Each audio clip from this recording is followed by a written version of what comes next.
are so excited. Today we have the most amazing guest. We have Pam Grossman, who wrote this fantastic book, Waking the Witch, which I have read twice and devoured because it's so amazing.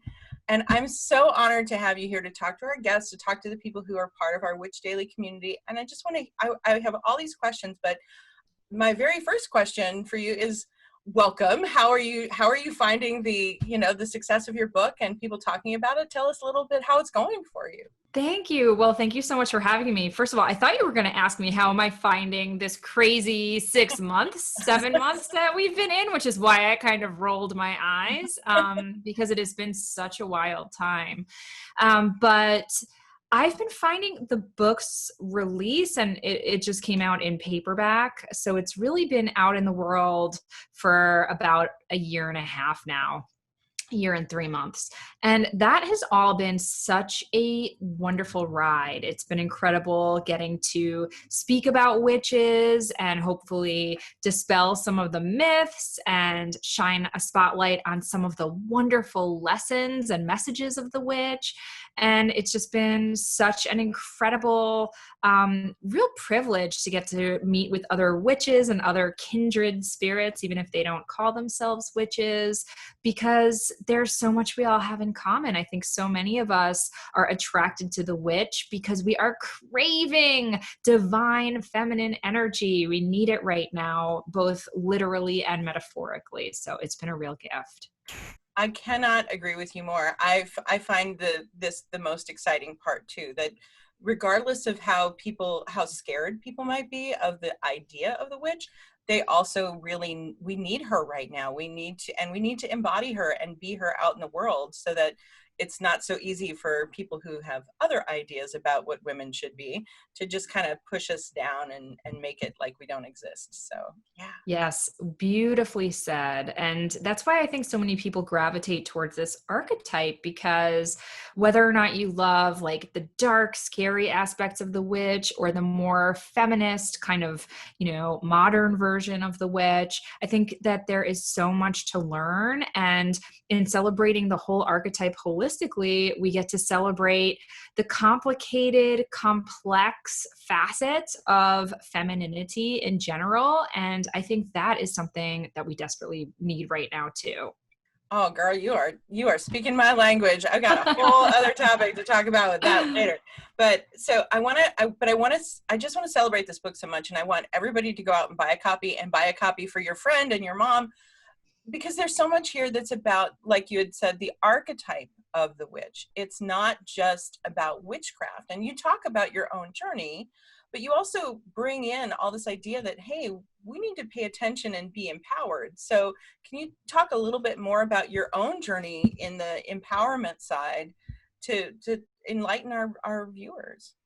Sure. So I was this super imaginative kid, as I think a lot of children are, and I loved magic and mythology and fairy tales, and I would spend a lot of time outside in the woods behind my house casting spells. And I put that in quotes, but to me, it felt very real. And, I think that a lot of us are kind of trained away or socialized away from trusting that intuitive, imaginative, playful side of ourselves. But that's actually an aspect that I think is so important when we are casting literal spells as adult witches, or when we're just trying to manifest some change that we want to see in the world, whether or not it's about changing who is in charge of our government, or starting your own small business, or writing your own book. Being able to occupy that sense of imagination and that sense of really trusting your intuition and feeling in sync with some kind of spirit that's larger than yourself, I think is a skill that benefits all of us. And so anyhow, I very luckily wasn't socialized away from that. I have two loving, kind of kooky, creative parents, and they just always encouraged my sister and myself to be who we are. And as I got older, I discovered, what I call the lower end of the Dewey Decimal System, which is where all the witchcraft books and books on Bigfoot and Nostradamus and monsters, that's where they keep all the best stuff. Yes, best stuff. Yeah. It's the best, yeah, the best part of the library. And so, I really started researching, and just as I got older, my research got, perhaps a little bit more sophisticated.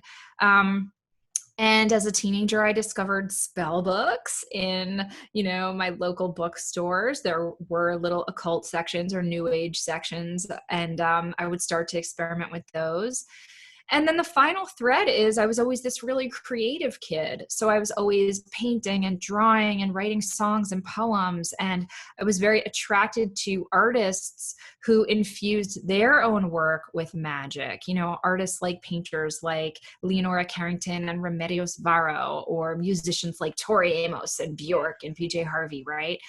And, some people kind of write that stuff off. But I actually think that that's a big part of us developing our own magical language, because our creativity and our magic are very fused together. And sometimes I think they're even the same thing, depending on what day you ask me. So it just kind of all evolved from there.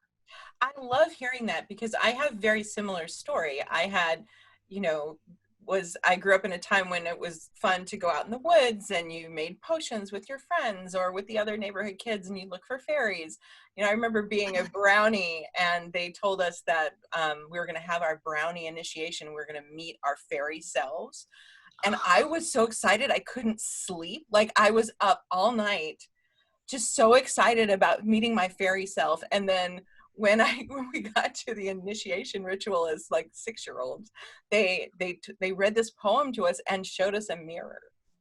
And I remember being disappointed as a kid, but when I was in my 20s and being initiated, it was the same ritual.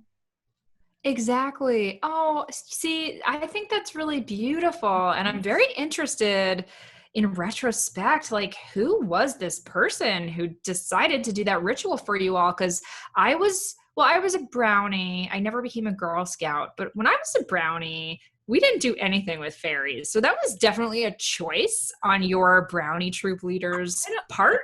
I don't know. I'm significantly older than you. Thank you, Witchcraft. But, like potions and things you put on your face. But it was the 70s. I think it was in the book. Because all the moms like kept it really secret. Like, it wasn't, I don't think it was one person's decision. I think it was in the brownie handbook. Okay, we're going to have to independently research this. And even the fact that they're called brownies. I mean, brownies are these little fairy, elfin kind of creatures, right? So that's so interesting. I love that.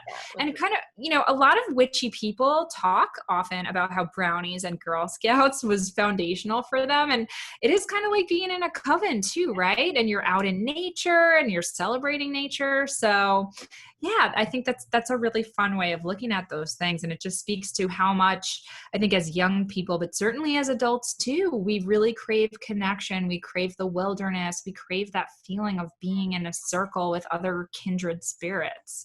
I just love that. That's lovely. Yeah, it's probably one of the best parts of my life. So I wanted to talk a little bit too, not to kind of jump around, but there's so much in your book that I want to get to. And one of the things that really struck me in the very beginning, you talked about when you were a little girl and you did a spell that went right but went wrong. And yes. And I talk to my students all the time that magic always works, and there is a difference between intention and goal, and you have to have both of them. And I get very frustrated with young witches who are just like, no, it's all your intention, it's all that matters. And I'm like, no, I'm a trained, practical, magical person, and I tell you, you need both. So I'm wondering if you wouldn't mind, as a way to kind of share, but also like get people a little enticed about the story in the book, to talk about this spell that worked, but maybe was like, oh, magic does work. Yeah. So, it's interesting you ask me about this, because it's a section of the book that I almost didn't include. And I still sometimes wonder if I shouldn't have included it. So this is affirming for me that you got a lot out of that section. And what you're referring to is when I was a teenager, like a lot of teen witches, I was experimenting with spells and doing love spells and that kind of thing, spells to help me do well on a test. But there was this girl that I didn't like, whether fairly or not. I perceived her as being a real jerk. Mhm. And she also was dating a boy that I was in love with. So in my mind, she was triple the jerk that she probably even was. And so I did this, essentially a hex on this girl. And I will take a pause to say I do not do hexes anymore. I haven't done hexes since. It's not something that I advocate. But anyhow, I did this hex on her, and the next day she came to school and she was like covered in sun blisters because she had been lying out in the sun. You know, she like greased herself up, and this probably was in the early 90s. It was in the 90s. So she was maybe even like holding one of those, I picture her with those like foil reflectors or whatever. She just like went hardcore into the sun. And so she had all these sun blisters all over her body, or boils, some might call them. And I felt like it was my fault. I felt like I had cursed her. I had hexed her. This spell had worked. And part of me, I will confess, felt kind of exhilarated by this, right? Because, oh my goodness, maybe magic is real. Maybe I did do this.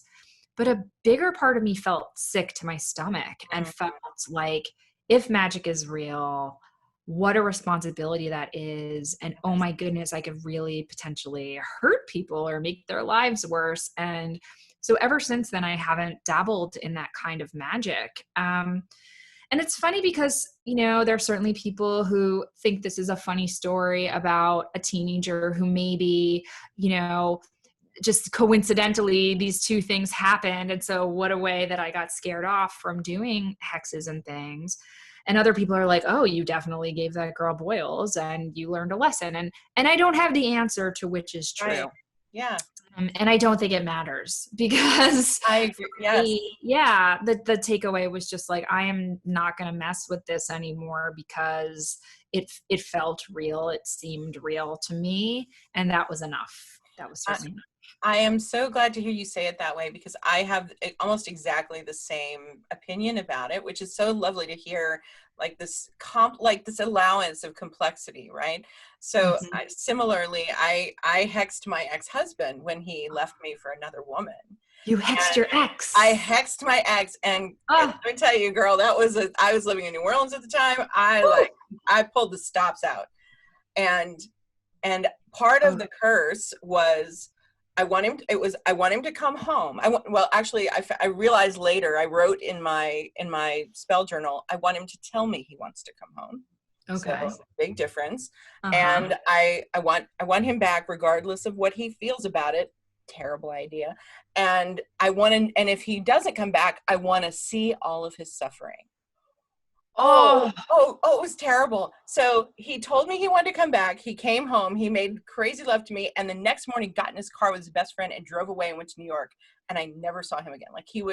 I saw him like in divorce court. That was it. And then afterward, the worst part was, he had this thing that whenever his life would fall apart, he would call me. So he broke up with some girl, he'd call me. He lost a job, he'd call me. And I was finally like, I am done. I have seen enough. I've seen you get your karma. I can release you from this curse now. Shame for me. Yes. And be gone, please. And have not seen him since. Like that full moon, never again. So I'm right there with you. That is the only time I've ever done something like that, because I was so hurt and angry. But it was a good lesson that magic always works, because sometimes you're not getting what you think you're getting. You're getting exactly what you ask for. I mean, that's why I often say, be careful what you witch for, because I love that. Because, you know, and I actually might modify kind of my response in terms of what you just said. For me, it's not that you get exactly what you want, because sometimes spirit has a sense of humor. And so you might get exactly the intention, but it's not necessarily what you were picturing in your mind. I mean, there are other people who say that you have to be as specific as possible with your magic. Otherwise, you know, the spirit will have a sense of humor and it will say, well, you said this, but you didn't say that. So I gave you this, but it doesn't have that, you know? Right.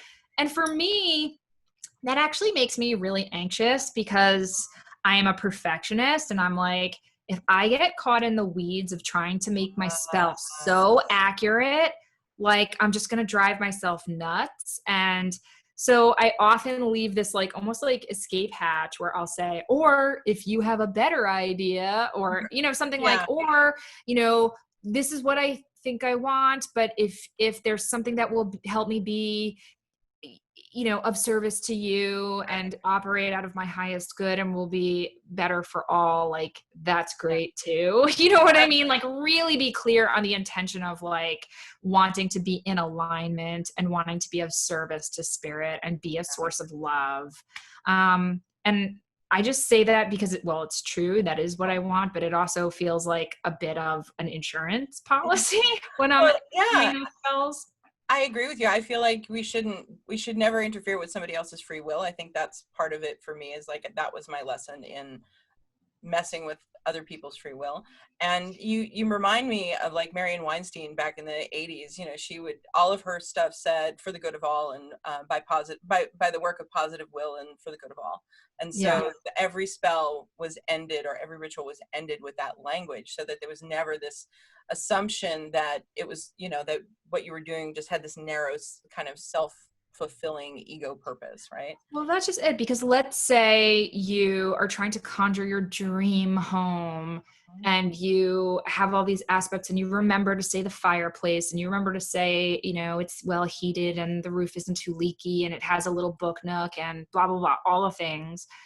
But then you don't modify it to say like, I don't want me getting this house to like make the current occupants homeless, or you're not wishing for like a foreclosure on somebody. Like you want this to be for the good of all. So I really like that language. Thanks for that reminder. Yeah, absolutely. Well, thank you for sharing that story with me. I realized after I said it, I was like, oh, maybe this is a terrible idea. So no, I mean, the reason I was nervous to include that anecdote in the book, because I think public witches, we all are trying to skate this line of being authentic and being our true selves and not trying to water down who we are and what we believe and make it more palatable. But also we're trying to often, whether consciously or not, contend with these really negative notions of what witches are and with these false associations of witches with, you know, diabolism and evil and all of this stuff. And so the last thing I wanted was for someone to read my entire book and their takeaway is like, oh, she can hex people. Like that is not the point of any of this. So I'm glad that the real takeaway came across for you. Thank you. Absolutely. Absolutely. So another thing that you talk about is these, and you mentioned them earlier, the famous artists. And I know that you're an artist and you've run galleries and this kind of thing. So I wanted to ask you about the influence. You know, you talked about creativity earlier. Tell me about some of these artists that you were talking about in the book and the influence that they've had on you. Oh my goodness. I'm so happy you asked that question. It might be my favorite topic. Because I really am interested in that space where art and magic overlap or even become the same thing. And there is a whole history of artists who have used magical techniques and magical symbolism in their work and have created beautiful works of art. And many of them have been women. And many of them, their art was kind of overlooked or discounted, first and foremost because they were women, but often because their art felt more spiritual and mystical and kind of what some might perceive as not as serious, you know, by academic or institutional standards. So, I mean, my two favorite artists are artists that I've loved since I was a teenager, whom some people might have heard of. This is Remedios Varo and Leonora Carrington, who I think I mentioned earlier, two surrealist painters, both European expats who, you know, with the outbreak of World War II, moved to Mexico City to seek, you know, refugee status, essentially, amongst many, many other artists. And they met there and they became best friends, and they studied tarot and witchcraft and went to the local witchcraft markets and, just did a whole heap of reading on esoterica and infused their paintings with all of this spiritual content. And their paintings are so beautiful. They both also wrote and, they did all kinds of collaborations together. So they're certainly two of my favorites. And then you have artists who were working even before them. So there's an artist named Hilma af Klint, who many people might have heard of by now because she just had a huge retrospective of her work. Yes, at the Guggenheim a couple years ago. And it was their most attended exhibition in all of their history. And what's amazing about her is she was creating abstract artwork before people like Kandinsky, who often gets the credit for being the father of abstract art. Well, Hilma af Klint was doing seances, and she was getting these incredible messages and visions from her spirit guides, and then kind of translating those messages into these visual works of art. And so not only was she doing abstract work before the canonical father of abstract art, she was also very, very, well, I was going to say openly, but that's actually kind of a moot point because she didn't want anyone to see these works until I think it was 20 years after her death. And it actually took much, much longer for people to actually give her the credit and start looking at this work. But, she was certainly doing these huge, grand pieces. These pieces are giant if you have the privilege of seeing them in person. It's not like she was secretly drawing them in a notebook. These are giant works of art that she envisioned, occupying what she thought would be this spiral temple that you would, be kind of led through this abstract kind of story of the transcendence of the human spirit and the evolution of the human spirit. And isn't that amazing? Because those of you who know the Guggenheim know that it is in a spiral. So, she's working in the 19th century. Did she have some vision of this, perhaps? How incredible if that's to be true. And maybe we could argue for that. So, and I write about a number of other, female artists who are magic workers and artists. And I think of those two things as being, two sides of the same coin. Yeah, no, and it's so clear that you love it. I love art. I'm not nearly as well versed in it as you are, but I'm so entranced by these stories because for me, I want to see that art. I have complete transcendental experiences when I'm in museums.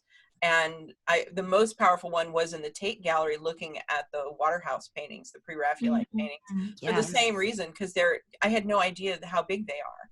And they tower over you and you become part of the painting. You're in the fairyland, you're in the magic circle, your experience is to be part of it. And it's so powerful to hear you talk about it because when we think about female artists, we often don't think about that visceral physical experience. And I think that is what magic is about, right? Magic is about being in your body and being alive and not just living in your head all the time. So that's so powerful to me to talk about it from that point of view. And just thank you. I have two comments quickly. One is that I often try to remind people that even though we might not have temples to gods and goddesses, at least, here in New York City where I live and throughout the US, the way you can find in a lot of other places, I consider our museums to be these temples. And so one of the most sacred sites that I go to is the Metropolitan Museum of Art. And I commune with, there's a beautiful, famous sculpture of Diana, the goddess of the moon. And I always pay my respects and I commune with her and, visit with her. And there's a number of these other works throughout the world that I've made pilgrimages to. So I want to encourage people to commune with artwork in the same way and to treat museums and art galleries like these spiritual centers and these temples. And the second thing I want to respond to is I could not agree more about, magic being in and of the body, because a lot of people think you're supposed to be transcending your body and having this celestial mystical experience. But I always say I know magic is working because I feel it. I Yes. feel the energy. I get chills, tingles, my heart quickens, and there's all these techniques, whether it's meditation, breathing, dancing, psychotropic drugs, if that's what you're into, sex, you know, certainly I get into this incantatory rhythm and this trance, and I start rocking my body. Like, it really is in your body, and you can feel that energetic shift happening when you are making magic. So thank you for saying that and reminding us of that. Yeah, thank you for affirming it. I it's one of those places where I keep, people will ask these questions. I'm like, well, no, part of for me, there are 4 fundamental principles of magic, and one of them is praxis, which means you are doing things practically with your body, like in the world. You're not just living in your head. That's the contemporary world we live in, where they tell us that everything's up here, and it's not. Like, if it were, we wouldn't be yearning so desperately for real lived experience. And certainly this whole COVID thing is a perfect example of that. Mm-hmm. Right? Yeah, perfectly said. Yeah, the word that I often use is somatic, Yes. like it's of the body. And I think it's so, so true. And that's another reason that, I really love, for example, plant medicine and plant magic, because yes, you can ingest these plants and they might be good for your skin or help fight or stave off diabetes or whatever it is that you're taking this for, but there's also this energetic, magical element to it as well. And all of this has to do with that mind-body connection, that mind-body-spirit connection. And I think the more we interface with the natural world on these multiple levels that are happening all at once, the more potent our magic is going to be as well. That's so wonderful. I love to hear you say it that way. So I guess I have just 1 or 2 other things I want to see if you have time. One of them is, I'd love your opinion on what's happening with how we are reframing the Rider-Waite Tarot into the Smith-Waite Tarot. I'd love to hear about your opinion on that.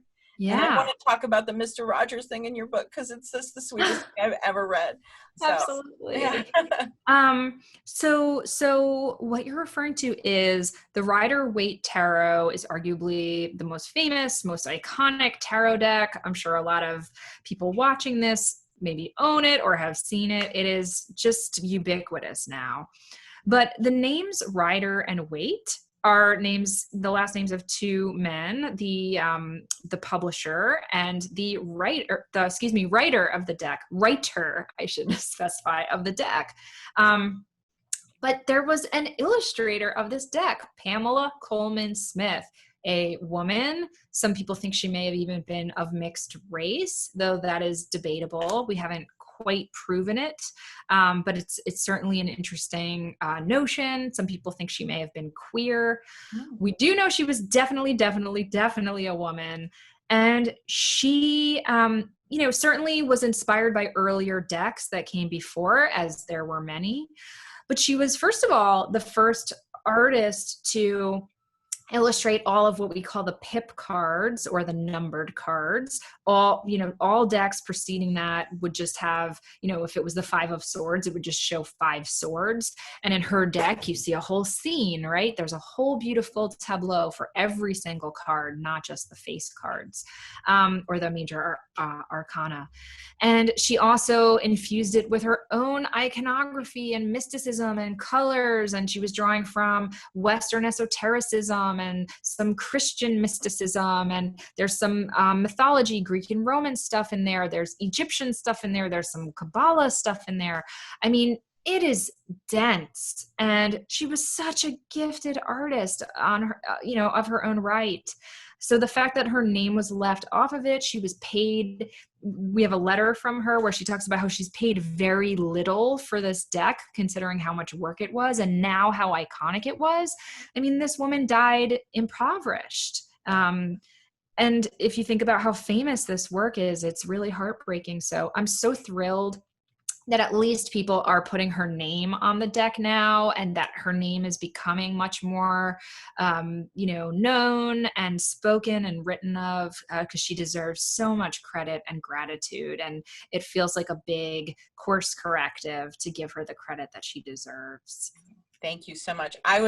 I had known a little bit about it, but when I read about it in your book, I was just like, oh, thank you so much for giving us the research to help us understand who she was and the gift that she has given us. She's really made something possible for so many thousands and thousands of people, and she absolutely deserves the credit. So I just personally feel a debt of gratitude to you for making that such a big part of your work. Oh, that's lovely for you to say. And for those who are interested in learning more, there's a giant, beautiful coffee table sized biography about her that just came out maybe about a year or two ago.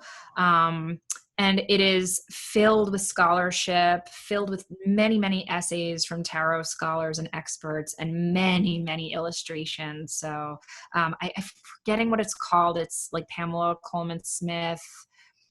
I don't know. Just look up biography. It's the big one. It will come up first in your list. It's amazing. So do check that out. Well, definitely. I'll put a link to it as well. Oh, So, great. so just the last piece I want to ask you about, because I have not had a chance to go find it, but I'm going to, and I'm hopefully going to be able to post it with our interview, is this Margaret Hamilton and Mr. Rogers.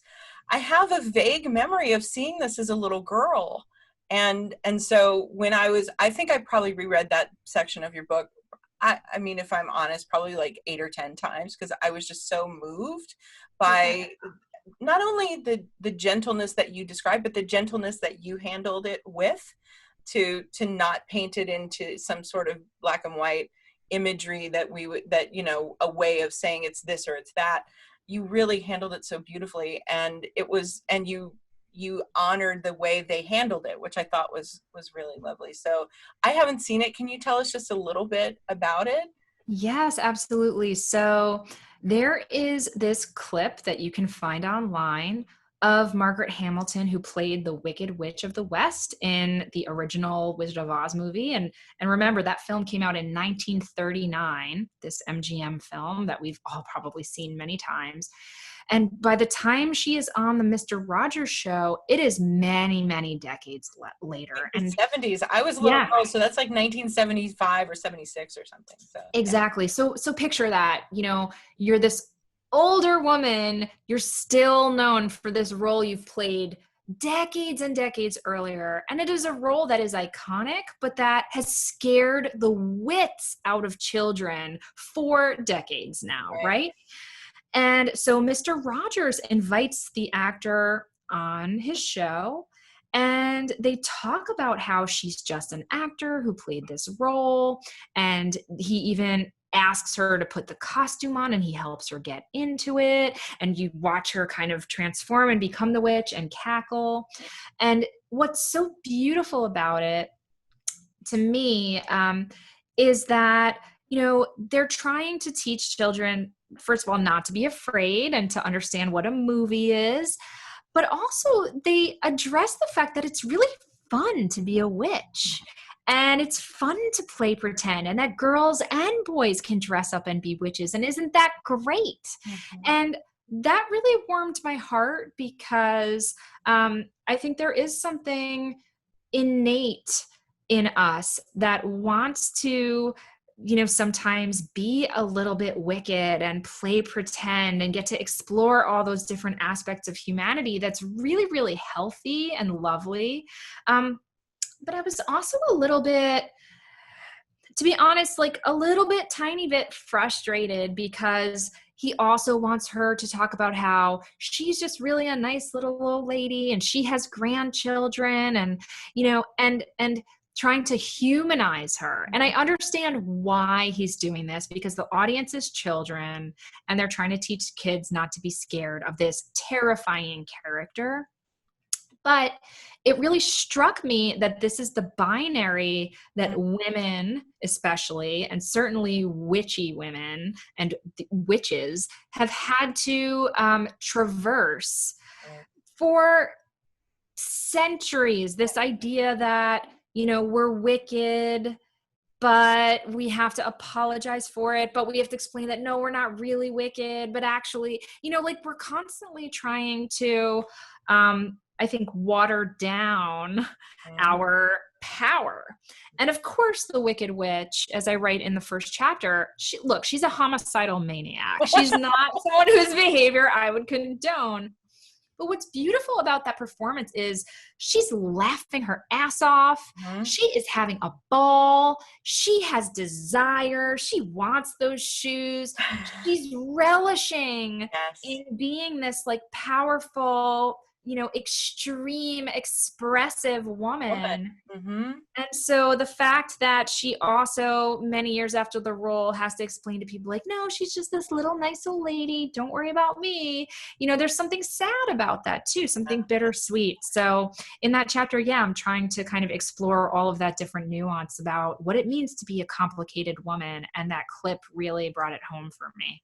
And you also talk about Greg McGuire's book and Elphaba, and that's one of my favorites too, because it does exactly what you're describing. It like dimensionalizes her, right? So that we can see her as a human being, albeit one that's flawed, that has some issues, but also one that is also trying to be her best version of herself with all of her trauma and everything. So yeah, I get that. Yeah, you know, one of the things that I write in the book is we call witch any woman who wants. And it's this idea that like when women desire things, whether it's they're ambitious, they want more power, they want to be seen, they want their work out in the world, or if they want a pair of ruby slippers, whatever it is, or if they have lust, you know, carnal desire, as we all do, right, as human beings, or most of us do. You know, but when it comes from women, we're always shamed for that. And one of the reasons I love witches so much is that they do want things. They do have spells they cast because they have intentions and goals, as you put so beautifully earlier. And you know, obviously we don't want those goals to be homicidal or harmful, right? Right. But the innate desire, or even the anger or the frustration or the wishfulness or the fantasies, like these are all aspects of women that traditionally people are quite uncomfortable with. And it's a huge part of witches, and I think what makes them threatening and scary and wonderful and celebratory too. Absolutely. I could not have said it more beautifully myself. So I am so thrilled. I'm going to show the book again. So everybody needs to go buy this book, and you even need to buy a copy for all of your friends and your mom, because everybody needs this book. It is not a spell book. It's a book about what it means to be, I would argue, a powerful woman, regardless of whether you call yourself a witch or not. So. Thank you so much. That is such a perfect summary. I really appreciate you. I appreciate the time that you've taken with the book and this lovely conversation that we've just had. It really means a lot to me. So thank you for being so thoughtful about my work and for helping me share it. Oh, thank you for writing for us. We need it. We need more of it. Pam Grossman, thank you so much for being part of our Witch Daily community. I'm so thrilled to have you do an interview for us. We're going to have some of your work in our Halloween countdown, and we're also going to have a special. This was so fantastic. I can't not share the whole thing with all of our viewers and on Facebook and on our channel and everything. So thank you, thank you, thank you. Please keep writing. We need your work, and I hope you'll come back and talk to us again. Thank you so much. This was such a ball and a great honor. Thank you. Thank you.